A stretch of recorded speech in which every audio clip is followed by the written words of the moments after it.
Hello students, I am Sachitrakar. Welcome to Cars Physics. This is my lecture 4 on electric charge and electric field, which comes under the units electrostatics. In lecture 3, we have discussed about point charge and Coulomb's law.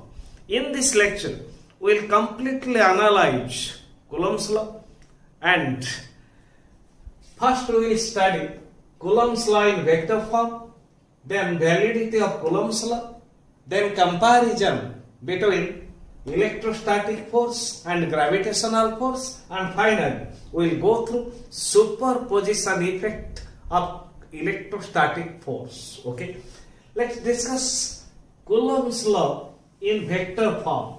Okay, Coulomb's law gives idea about 2-point charges at rest. Since force is a vector quantity, okay, then we will know how to express electrostatic force in vector form. Okay, let's consider there are 2-point charges, Q1 and another charge is Q2. Okay, let position of Q1 is at A and position of Q2 is at B. Okay, to express in vector form, let's consider two charges either on a plane or in space. Then we have to take Cartesian coordinate system. Okay, for a plane we may take xy plane, or if we consider two charges in space, then we have to consider x-axis, y-axis and z-axis, means space coordinates. This is origin. The coordinates of origin are 0, 0, 0. Okay. Then position of point charge Q1 with respect to origin. This point is a, with respect to origin, let represented by the position vector R1, which is directed from origin to the position of point charge Q1. Similarly, position vector of point charge Q2 is represented by position vector R2. Okay, let's consider both the charges are positive. We may take negative or positive, negative, whatever may be. As we know, similar charges repel each other. Okay, and dissimilar charges attract each other. Since these are two similar charges, both are positive, then they will repel each other. Let distance between 2-point charges is r. Okay, according to Coulomb's law, magnitude of force of repulsion, here repulsion, both the charges are similarly charged, so magnitude of force of repulsion is given as K. Constant of proportionality, we have already discussed about complete form of constant of proportionality, which depends upon nature of medium. Then K, Q1, Q2 divided by square of distance between them. Okay, let Q1 repels Q2 with a force, let F12. Similarly, Q2 repels Q1 with a force, it is F21, and Q2 repels Q1 with a force 1. Q1 repels Q2 with a force F21, force on Q2 due to Q1, and this is force on Q1 due to Q2. Okay. Then let direction of AB, F21 acts along direction of A, means parallel to the direction from A to B. Okay, then AB we may take distance R21 if you take direction AB directed from A to B. Similarly, from B to A we may take R12, direction is from B to A, we may take vectors. Okay, R21 is directed along AB and R12 directed along BA. Okay, then in simpler way we may represent in vector form as we have discussed. Force on Q2 due to Q1. We have taken F21. Magnitude is K, Q1, Q2 divided by square of distance. Okay. From A to B, we have taken distance is R21, then R21 square. But here, you know it. Distance from A to B is equal to distance from B to A. Both are R, means magnitude of R21 is equal to that of magnitude of R12 is equal to R. Okay, so distance from A to B is equal to distance from B to A. But the only difference is R12 magnitude is equal to R21 magnitude, but they are oppositely directed. R21 is directed along AB, R12 is directed along BA. So we may write R21 vector is equal to minus R12 vector. So they are equal in magnitude but opposite in direction. Okay. Then, as we have discussed, we may now write it like this. F21 is equal to K, Q1, Q2 divided by R21 cube into R21 vector. Okay, I multiplied R21 and divided R21. Then this may be vector. As you know, students, suppose I do write A vector. I can express it as magnitude of A into unit vector A cap directed along A vector. Then unit vector A cap is equal to A vector divided by magnitude of A. Okay. So here I have just multiplied R21 and divided R21. Similarly, I may write F21 is equal to K, Q1, Q2 divided by R21 cube into R21 vector. Okay. R21 vector, again, if you consider the triangle OAB, the triangle OAB. Okay. Then from the triangle OAB, I may take OA vector plus AB vector is equal to OB vector. As you know, from the vector analysis, triangle of vector addition, if two vectors are represented in magnitude and direction by the two sides of a triangle taken in same order, OA and AB are in same order, then third side of the triangle means OB may be represented in magnitude and direction taken in opposite order, which represents resultant. Then OA, R1, AB we may take R21 and that's equals to OB is R2. So finally we may write R21 is equal to R2 minus R1. So here we may write here R21 vector, no difference is there. So R21 cube, see R21 we got R2 minus R1. So R21 cube means magnitude of R21 cube. So magnitude of R21 is R2 minus R1 cube into R21 vector means we may write R2 minus R1. Okay. This is complete form of force of repulsion of Q1 on Q2. So here direction is along R21 means from A to B. Similarly, B to A we may take, this is R21, from B to A we may take R12. So force of repulsion by Q2 on Q1. Okay, we may write in similar form F12, Q2 repels Q1 with a force F12. In similar form, we may write K, Q1, Q2.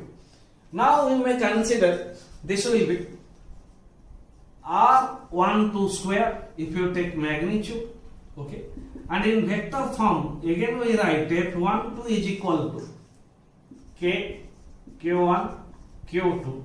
R12 cube into R12 in vector form. Okay.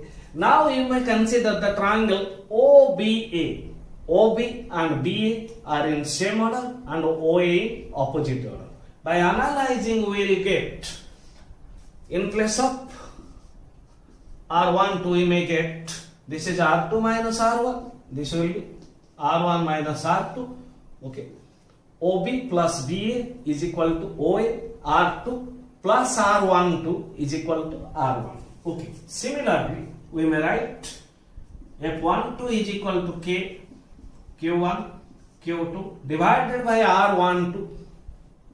Cube means R1 minus R2 whole cube into R12 again R1 minus R2. So this is force of repulsion of Q2 on Q1. Okay. So these are vector form of force of repulsion by the respective charges. Okay. What we have got here, R21, magnitude of R21 is equal to magnitude of R12, both are equals to R, but they are only opposite in direction. So if R21 is equal to negative of R12, we may write here, this is R21 and this is R12. In similar form, we may write R21 means R2 minus R1 is equal to minus R12 in place of R12. We may write negative of R1 minus R2. See students, if you compare these two forces, magnitude of R2 minus R1 is equal to that of R1 minus R2. Again KQ1, Q2, KQ1, Q2. So all these are same. Again, R2 vector is equal to R1 vector.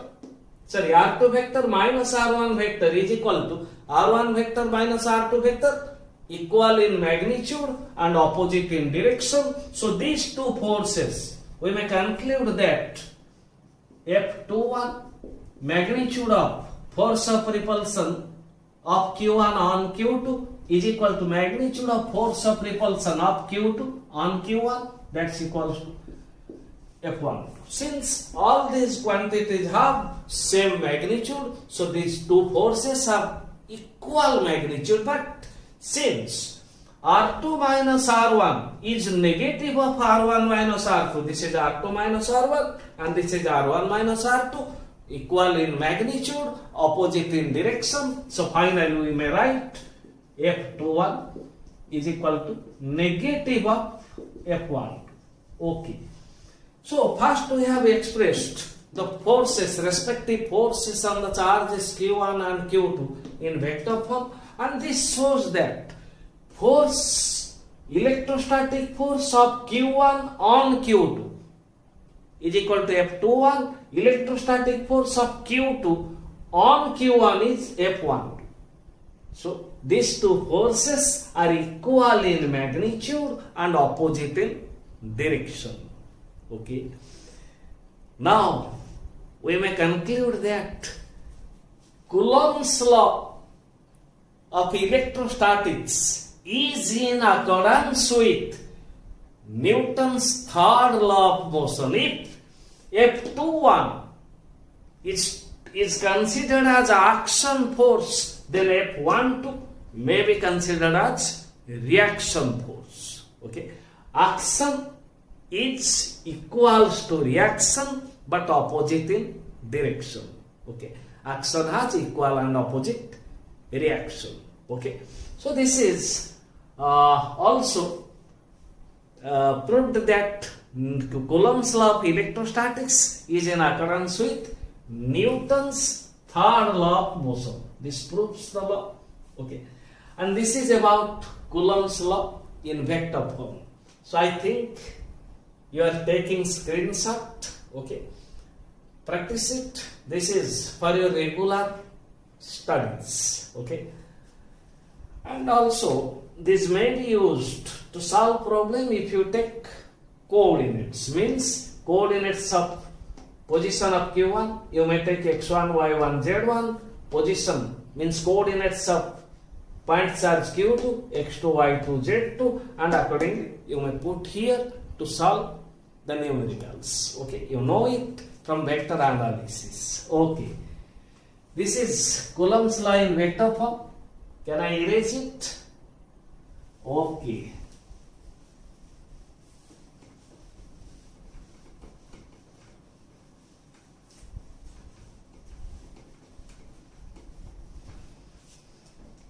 Coulomb's law in vector form. Then we will now discuss about validity of Coulomb's law. Okay. What we have discussed. Coulomb's law gives idea about electrostatic force of attraction or repulsion between 2 point charges at rest. Okay. From this we can get the validities, minimum 1 or 2 points. Number 1, Coulomb's law is valid a bit between 2 point charges. As we have discussed about point charge, basically the main consideration is the charges Q1 and Q2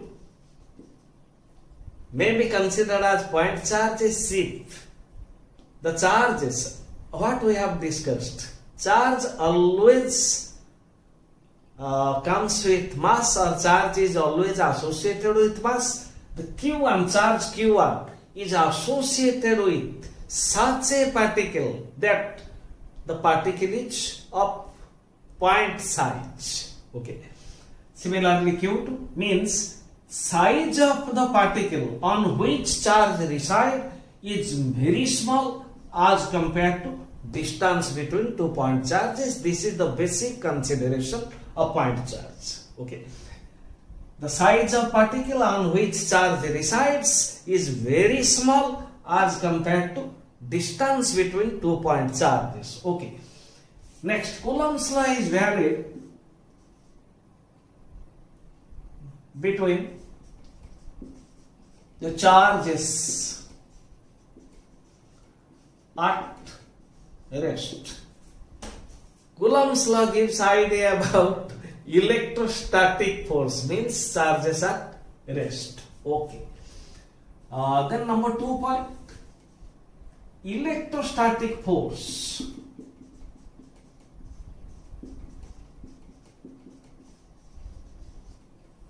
between, very important point, between 2 point charges is not affected due to the presence of any other charges. So Coulomb's force or electrostatic force between 2 point charges is not affected.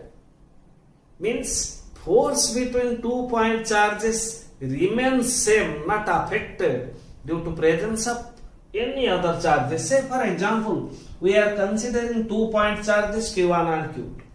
Okay, let's consider these two forces are, these two charges are positive. Q1 repels Q2 with a force F21.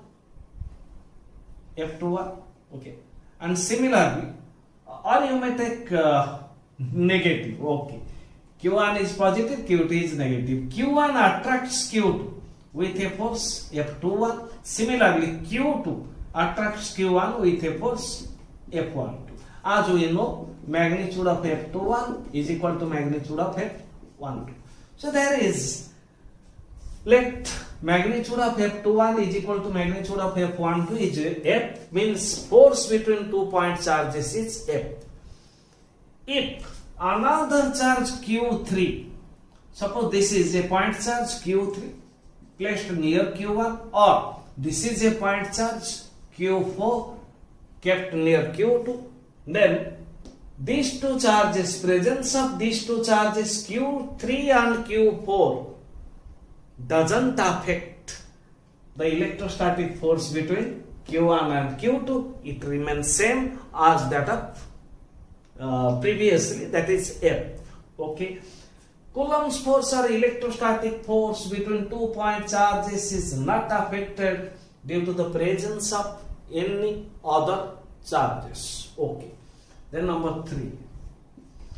Number 3, Coulomb's law, or we may write Coulomb's force or electrostatic force. Okay. Electrostatic force depends upon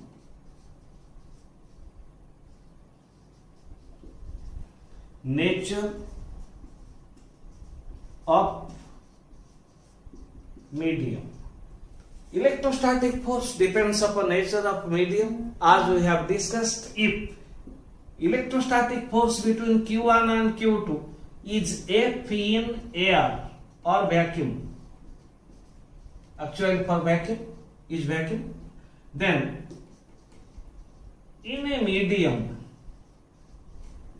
means dielectric medium or insulating medium, okay, this force becomes, let F dash, that is equals to 1 by epsilon r times force in vacuum. Means if 2 point charges experience a force in vacuum, and if the same 2 charges, point charges, are taken to a medium, then keeping distance between point charges same, then force in medium decreases by 1 by epsilon r times that of force in vacuum. Okay. So Coulomb's force or electrostatic force depends upon nature of medium. Okay. Between 2 point charges are traced. Okay.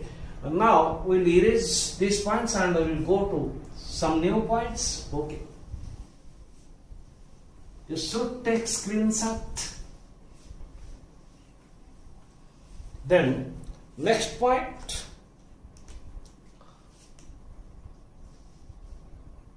I think number 4. Okay. Coulomb's law is valid between 2 point charges, as we have discussed. Okay. Suppose we do consider two small spherical charge bodies, as we have discussed. Spherical body is perfectly smooth, and for uniform distribution of charge we are taking small spherical bodies, very small spherical bodies. Suppose this spherical body charge Q1, total charge is assumed to be concentrated at the center. Suppose this is also a spherical conducting body, obviously conducting, this is negatively charged. Total charge is Q2, this is positive, this is negative. Okay. If charge is given to a body, total charge is distributed on the surface. For a small spherical body, position of point charge is at geometric center. So this is the line joining the two bodies. Okay. So as we have discussed, I think we have discussed, Coulomb's force acts along the line joining the 2 point charges. Q1 repels Q2 with a force F21. Similarly, Q2 attracts Q1 with a force F1. So this analysis gives us Coulomb's force or electrostatic force acts along the line joining the 2 point charges. Okay. Electrostatic force acts along the line joining 2 point charges also. This point can give another idea that electrostatic force or Coulomb force, electrostatic force is a central force. Is a central force. Why central force? Because the force acts along the line joining centers of the two charged bodies. So Coulomb's force, these 2 points similar. Coulomb's force acts along the line joining the 2 point charges, or we may say, if we consider 2 small spherical bodies containing charges, then electrostatic force is central force, because the force acts along the line joining the centers of the charged bodies. Okay. These are some validities of Coulomb's law. Okay. Now some other points are there, and we will analyze in when we will take comparison. Now we will take comparison between electrostatic force and gravitational force, and some other points will come in the comparison. Okay. Then our third discussion, what I told you now, some other points are left that will be discussed in this comparison. Okay. Comparison between electrostatic force and gravitational force.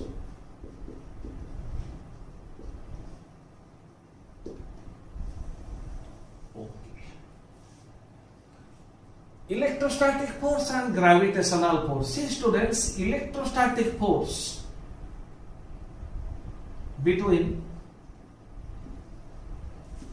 2 point charges, gravitational force acts between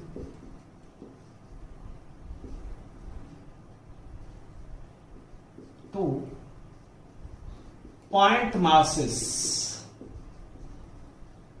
How? Suppose this is a body, spherical body, or any body you may take.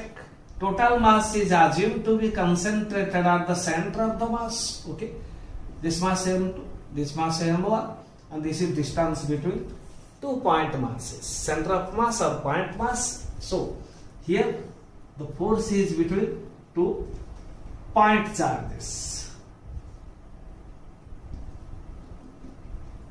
Q1, Q2. You may take positive or negative. Okay.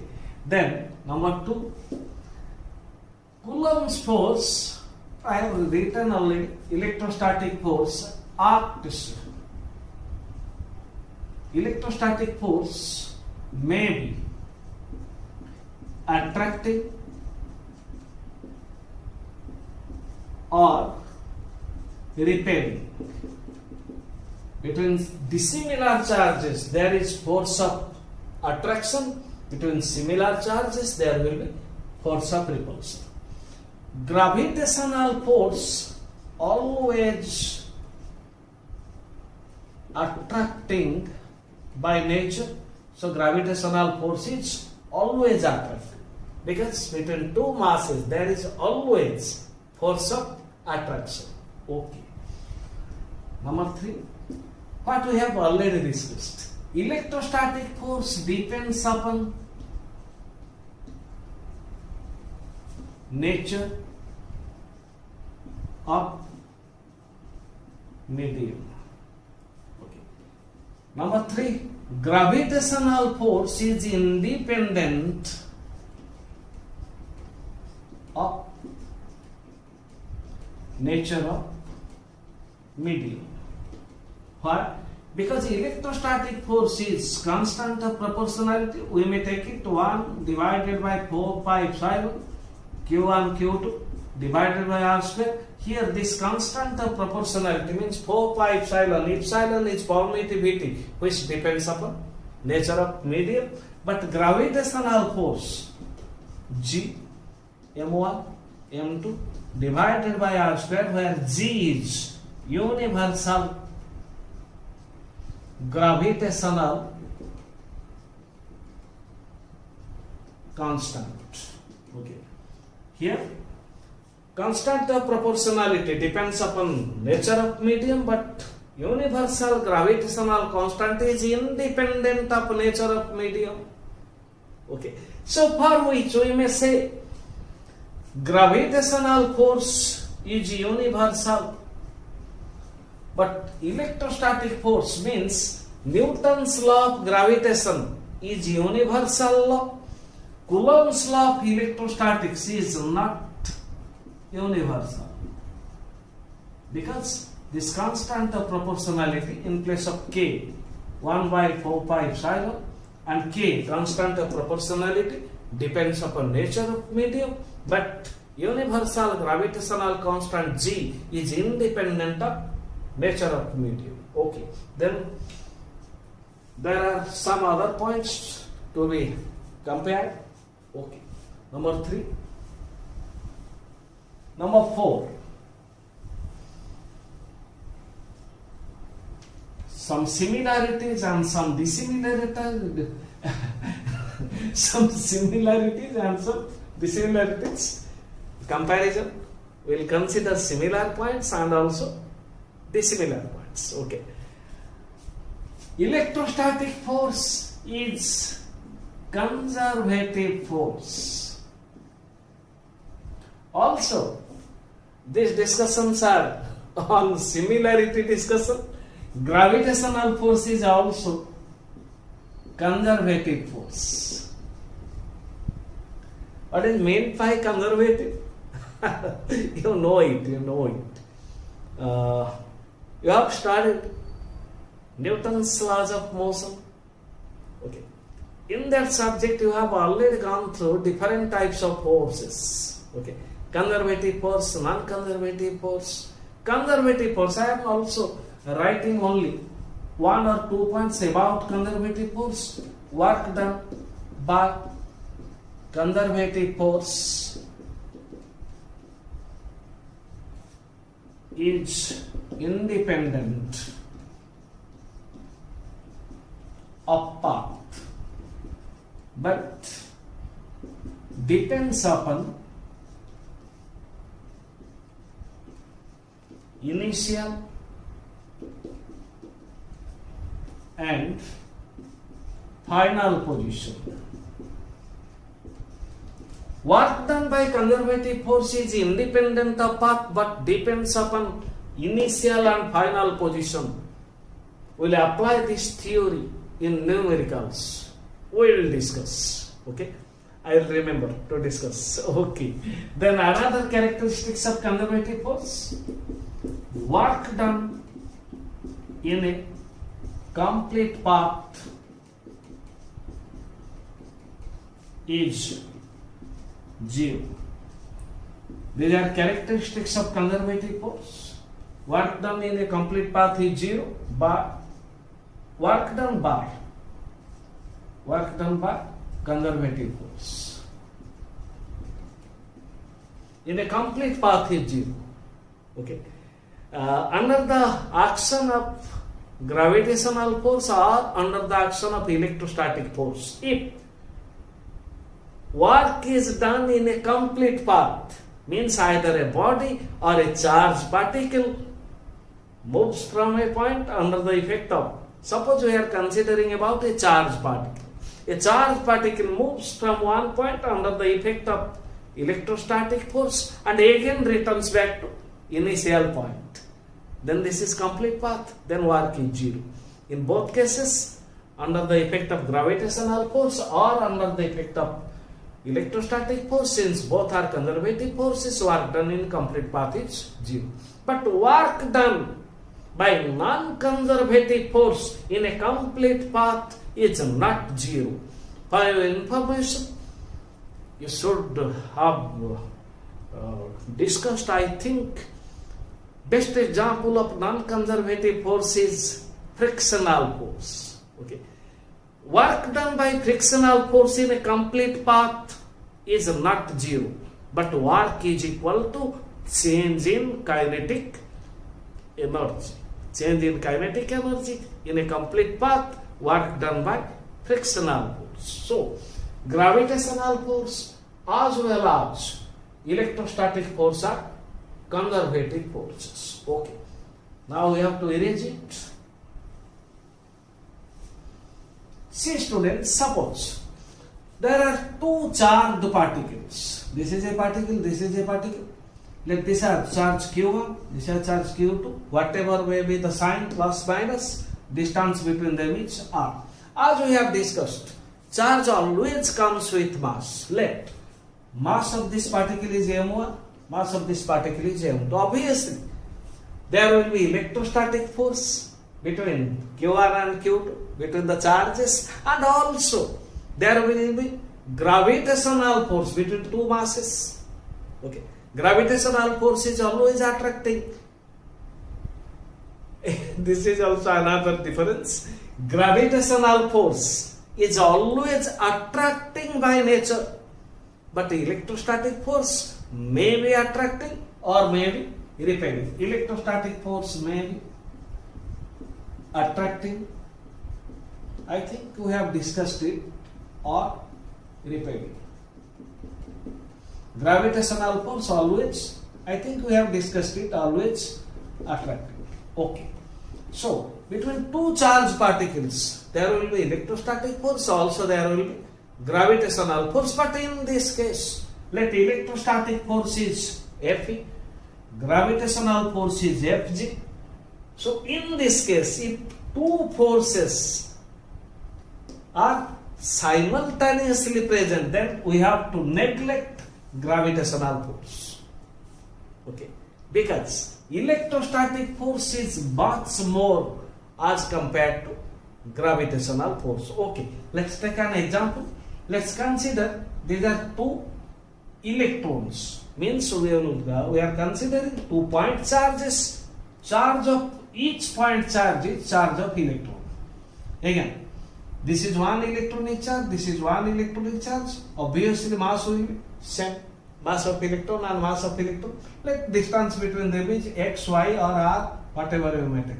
Then electrostatic force is k, q1, q2 divided by distance square.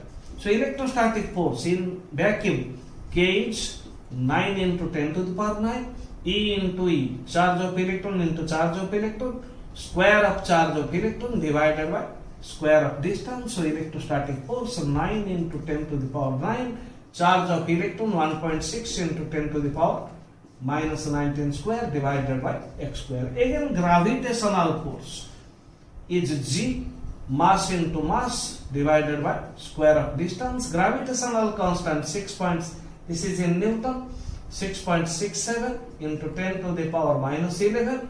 Mass of electron into mass of electron means square of mass divided by x square. So, I am writing here gravitational force is 6.67 into 10 to the power minus 11. Mass of electron 9.1 into 10 to the power minus 31 square divided by x square. Now, if you take ratio between electrostatic force and gravitational force, you see electrostatic force 9 into 10 to the power 9 into 1.6 into 10 to the power minus 19 square divided by square of distance, make a square bracket, divided by gravitational force 6.67 into 10 to the power minus 11 into 9.1 into 10 to the power minus 31 square divided by x square. Okay. Then x square get cancelled. If you calculate this, then we will get approximately electrostatic force divided by gravitational force will approximately come 10 to the power 42. Then electrostatic force is nearly equals to 10 to the power 42 times that of gravitational force. Okay. So electrostatic force is much more as compared to gravitational force. You may compare taking different charges. We have discussed taking electron and electron. You may take electrostatic force and gravitational force between two alpha particles, or between proton and electron, proton and alpha particle, etc. But always remember, electrostatic force is considered because electrostatic force is much more than gravitational force. So you do usually neglect gravitational force since it has very small magnitude as compared to electrostatic force. Then some other similarities between Coulomb's law of electrostatics and Newton's law of gravitation. So both electrostatic force and gravitational force both are central forces. Okay, as we know, if we consider small spherical bodies and charges are distributed on the surface, you may take this is positive, this is negative. This total positive charge is assumed to be concentrated at the center of small sphere. Okay, and this total negative charge, let minus 2, is assumed to be concentrated at the center of small sphere, which is negatively charged, and this is the line joining centers of the bodies. So Q2 attracts Q1 with a force F12, and Q1 attracts minus Q2 with a force F21. C may be attractive or may be repulsive, but these forces acting along the line joining centers of the body. So electrostatic force is central force. And similarly, suppose this is a body, this is a body, we may consider spherical body.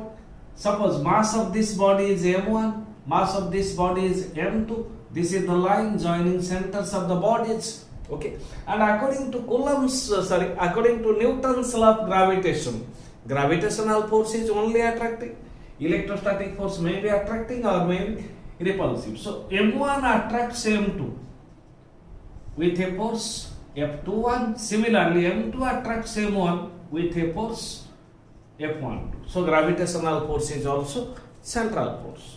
Okay. So electrostatic force and gravitational force both are central force, and of course in both cases force varies inversely as the distance between the bodies, distance between the point charges, or distance between center of masses. So both electrostatic force and gravitational force obey inverse square law. Okay, these are some similarities. Okay, then some other points about Coulomb's law of electrostatics. What is the range of Coulomb's force? Okay, what is range of Coulomb's force means in which distance range electrostatic force between two charged bodies may be effective. Okay, so range of electrostatic force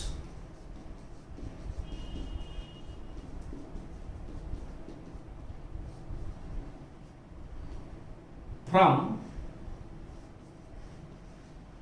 10 to the power minus 15 meter, okay, 1 Fermi meter, Fermi, to infinity. So minimum distance beyond which electrostatic force may act between two point charges is 10 to the power minus 15 meter. This is nuclear range. Okay, within nuclear range, suppose we do consider about nucleus. Nucleus contains protons and neutrons. Protons are positively charged. Okay, as you know. Okay, in nucleus, proton and proton do not repel but attract each other. Okay, so nuclear force dominates electrostatic force. Okay, so nuclear force is only attracted at a certain distance inside the nucleus. Okay, so beyond the nuclear range means beyond 10 to the power minus 15 meter, minimum distance is 10 to the power minus 15 meter, and it may be effective, electrostatic force may be effective up to infinity. But some other contradiction are there. Suppose there are 2 point charges Q1 and Q2 are sufficiently apparatus. Let distance between them is R.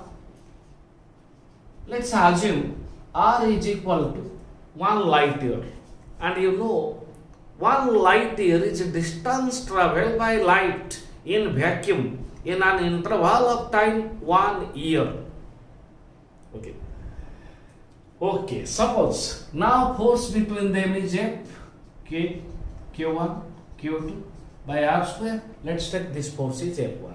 Suppose Q2 is shifted through a displacement.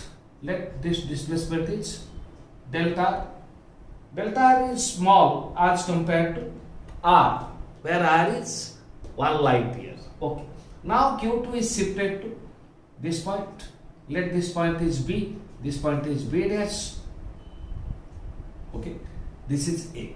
So Q2 is shifted from B to B dash through delta R. Now new force, let F2 will equals to Q1 Q2 divided by distance. Remaining distance is R minus delta R whole square. K is constant of proportionality, as you know. So Q1 is kept fixed. Only Q2 is shifted from B to B dash. Okay. And as you know, students, no body, no information, no object can move with velocity of light.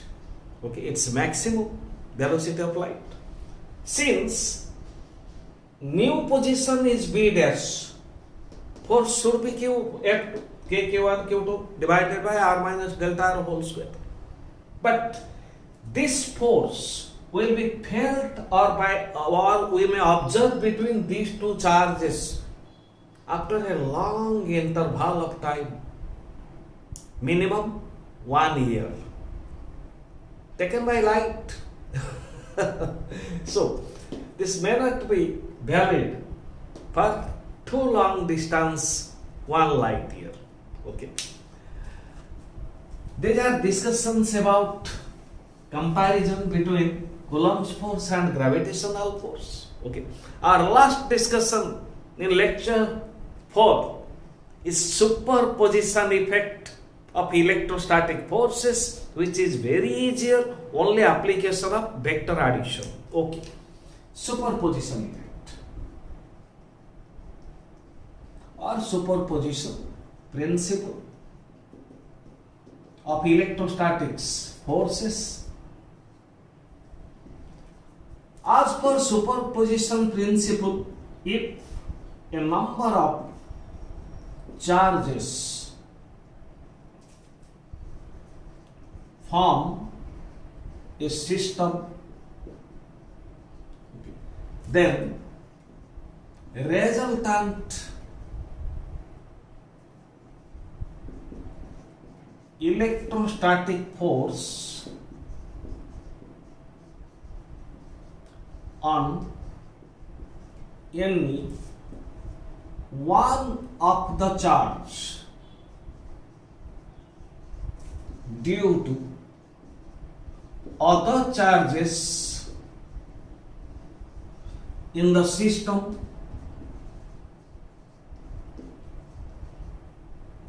is calculated, this is only quantitative form, calculated by taking vector sum of forces on that charge due to other charges. Okay. If a number of charges form a system, number of charges forming a system, then resultant electrostatic force on any one of the charge in the system due to all other charges can be calculated by taking vector sum of forces on the given charge on that charge due to all other charges. Okay, we have to take vector sum since force is a vector quantity. So to get resultant of a number of vectors means number of forces, we have to take vector sum. This is enough. Only to convince you, I will just represent vector diagram And all these can be, the means the numericals can be solved by applying laws of vector addition. Okay. We may apply laws of vector addition depending upon the number of forces on a given charge. Okay. Let's take coordinate system. Cartesian coordinate, x-axis, y-axis, this is z-axis. Okay. Suppose this is a charge q1, let positive, q1 is positive.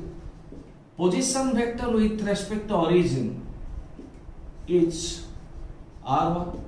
Okay. This is another charge you may take, plus q2. Okay. q2, position vector of q2, let r2. Now this is positive, this is positive. Suppose we have to find resultant electrostatic force on q1 due to a number of charges. Okay. Here the system of charges we may take. This is minus q3. Position vector of minus q3 is r3. We may take this is minus q4.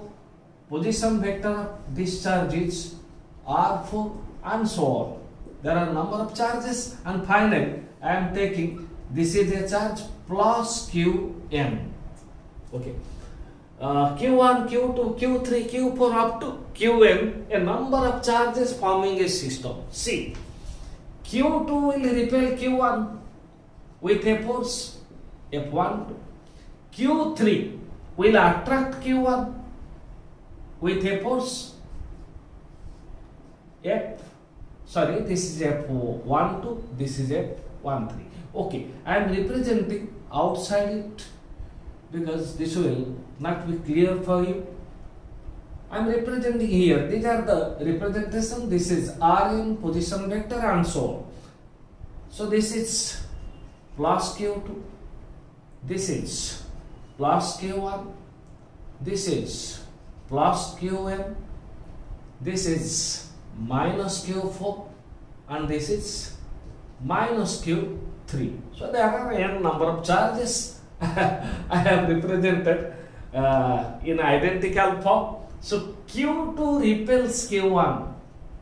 Let repelling force is F12, and q3, this is q1, q3 attracts q1, this is q1 with a force F13, and also q4 also negative, so q4 also attracts q1 with a force F14, and qm, this is positive, it repels q1 with a force F1n. Positive positive repulsion, positive negative attraction, positive negative attraction, positive positive repulsion. Means these are the forces on q1. Then we can calculate resultant electrostatic force taking vector sum of forces F12 plus F13 plus F14 plus up to F on it. This is the process, means the principle of superposition. We'll solve the numericals by using the laws of vector addition, and I assure you all the numericals will be very easier for you. Okay, we'll do fundamentals, then we'll approach some good numericals. Okay, get prepared. Okay, on the theory, how to apply the theory, we'll learn it. First you prepare the theory and analysis of theory, but we have already discussed. Thank you.